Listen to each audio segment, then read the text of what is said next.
Assalamualaikum warahmatullahi wabarakatuh. Nama saya Aji Maulana, saya dari 12 TKJ 5. Di sini saya mau ngejelasin tentang perbedaan pemilu 2014 dan 2019. Mari simak video ini. Bersama kami dalam program khusus Welcome Mr. Jokowi JK. Nah, Rudi, dari pagi hingga saat ini kemudian lembaga survei masih terus melakukan quick count begitu ya, menghitung terus siapa kemudian yang akan menjadi pemenang versi quick count. Versi quick count, tapi sebetulnya dari beberapa lembaga survei, salah satunya SMRC, ini sudah mendeklar bahwa pemenangnya adalah Jokowi JK. Artinya Jokowi JK ini, ya betul, itu menjadi presiden dan wakil presiden versi quick count.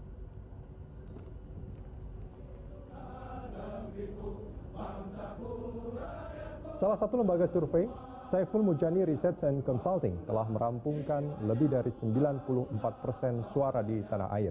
Hasil survei menunjukkan Jokowi JK unggul pada 52,82%.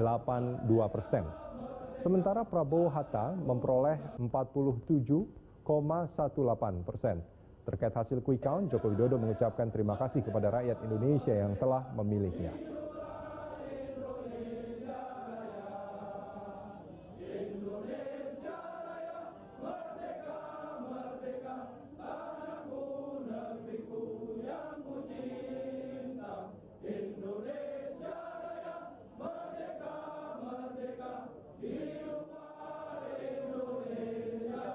Ada 5 surat suara yang harus dicoblos di bilik suara pada pemungutan suara 17 April mendatang untuk pertama kalinya pemilu legislatif serta pemilu presiden dan wakil presiden. Diselenggarakannya serentak dalam 1 hari. Dan sesuai data KPU, total calon pemilih yang masuk dalam daftar pemilih tetap mencapai 192,8 juta orang. Kita simak selengkapnya pemilu 2019 dalam angka.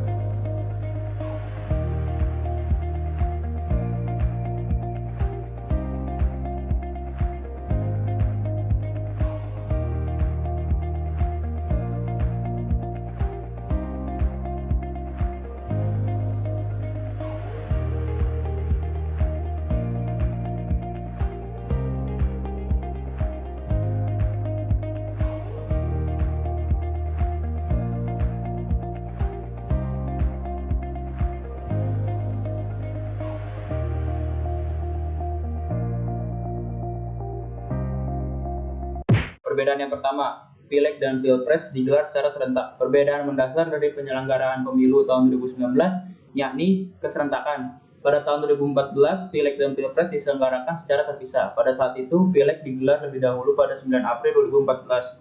Sedangkan Pilpres diselenggarakan pada 3 bulan setelahnya atau pada 9 Juli 2014. Pada pemilu 2019, Pileg dan Pilpres akan digelar secara serentak dalam 1 hari pada hari Rabu, 17 April 2019. Pemilu secara serentak ini dampak dari keputusan Mahkamah Konstitusi atau MK dalam gugatan nomor 14 PUU 11 2013 yang diputus pada 23 Januari 2014. Perbedaan yang kedua adalah jumlah parpol bertambah. Jumlah partai politik atau parpol yang berlaga di pemilu 2019 dibandingkan pemilu 2014 juga berbeda. Pada pemilu 2014 lalu, pemilu diikuti oleh 12 parpol nasional dan 3 parpol lokal Aceh. Sebanyak 12 parpol nasional yaitu Partai Nasdem, PKB, PKS, PDIP, Partai Golkar, Partai Gerindra, Demokrat, PAN, PPP, Partai Hanura, PBB, PKPI. Adapun 3 parpol lokal Aceh yakni Partai Damai Aceh, Partai Nasional Aceh, dan Partai Aceh. Sedangkan pada pemilu 2019 diikuti oleh 16 partai politik nasional, ditambah 4 partai politik lokal di Aceh.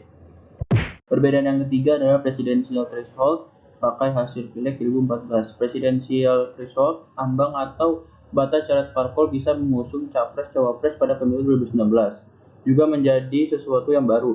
Pada pemilu 2014, presidensial threshold menggunakan hasil Pileg 3 bulan sebelumnya. Ketentuannya, parpol atau koalisi parpol bisa menyusung capres-cawapres apabila memiliki 20% kursi di DPR atau 25% suara sah nasional.